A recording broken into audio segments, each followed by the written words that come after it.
ইতিহাস সাক্ষী রয়েছে, আটলান্টিকের তলদেশে আজও ঘুমে রয়েছে টাইটানিকের অবশিষ্ট অংশ। জানা গেছিল হিমশৈলের ধাক্কায় ভেঙে দুই টুকরো হয়ে গিয়েছিল টাইটানিক।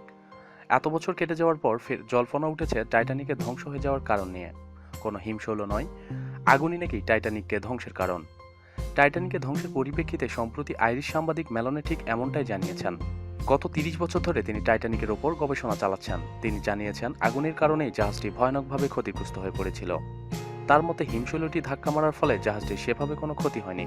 অথচ আজকের দিনে দাঁড়িয়ে এই সত্যটি সকলের অজানা। ১৯১২ সালে বেলফাস্ট থেকে রওনা হওয়ার পরেই জাহাজটির নিম্নবর্তী অংশে যে আগুন জ্বলছিল, সেই আগুনই জাহাজের খোলটিকে ধীরে ধীরে দুর্বল করে দেয়।